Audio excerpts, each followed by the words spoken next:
नमस्कार दोस्तों, हमारी आज की कहानी है हीर रांझा। पाकिस्तान की चेनाब नदी के किनारे पर तख्त हजारा नाम का एक गांव था। यहाँ पर रांझा जनजाति के लोगों की बहुतायत थी। मौजू चौधरी गांव का मुख्य जमींदार था। उसके 8 पुत्र थे और रांझा उन चारों भाइयों में सबसे छोटा था। रांझा का असली नाम डीदो था और उसका उपनाम रांझा था, इसलिए उसे सभी रांझा कहकर पुकारते थे। रांझा चारों भाइयों में से सबसे छोटा होने के कारण अपने पिता का बहुत लाडला था। रांझा के दूसरे भाई खेती में कड़ी मेहनत करते रहते थे और रांझा बांसुरी बजाता रहता था।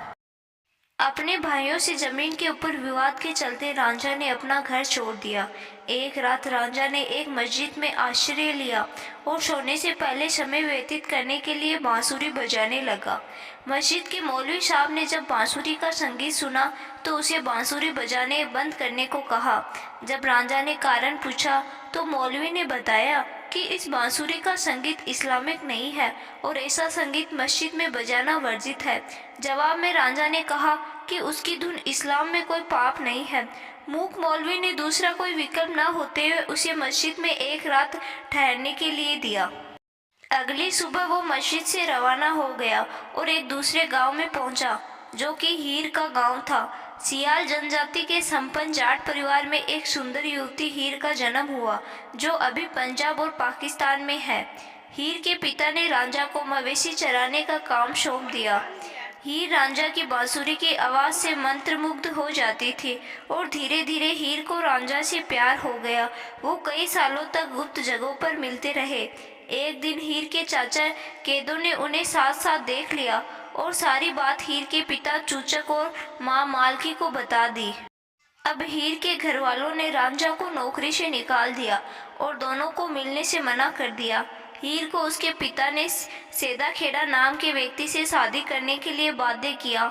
मौलवी और उसके परिवार के दबाव में आकर उसने सेदा खेड़ा से निकाह कर लिया।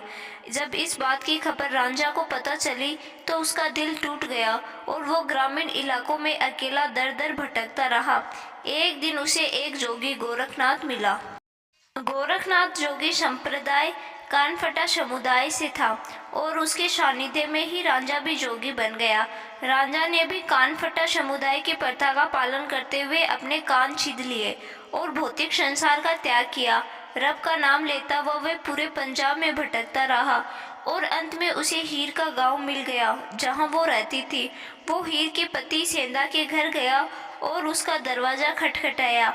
सेंधा की बहन सहती ने दरवाजा खोला। सहती ने हीर के प्यार के बारे में पहले ही सुन रखा था। सेहती अपने भाई के इस अनिच्छिक शादी के विरुद्ध थी और अपने भाई की गलतियों को सुधारने के लिए उसने हीर और रांझा के साथ भागने में मदद की। हीर और रांझा वहां से भाग गए, लेकिन उनको राजा ने पकड़ लिया। राजा ने उनकी पूरी कहानी सुनी और मामले को सुलझाने के लिए काजी के पास लेकर गए। हीर ने अपने प्यार की परीक्षा देने के लिए आग पर हाथ रख दिया और राजा उनके असीम प्रेम को समझ गया और उन्हें छोड़ दिया। वो दोनों वहां से हीर के गांव गए, जहां उसके माता पिता निकाह के लिए राजी हो गए। शादी के दिन हीर के चाचा केदो ने उसके खाने में जहर मिला दिया ताकि ये शादी रुक जाए। ये सूचना जैसे ही रांझा को मिली तो वो दौड़ता हुआ हीर के पास पहुंचा, लेकिन तब तक बहुत देर हो चुकी थी। हीर ने वो खाना खा लिया जिसमें जहर मिला हुआ था और उसकी मौत हो गई। रांझा अपने प्यार की मौत के दुख को झेल नहीं पाया और उसने भी वो जहर वाला खाना खा लिया और उसी वक्त उसकी भी मौत हो गई। इसके पश्चात हीर और रांझा को उनके प्रेतक गांव जंग में दफना दिया गया।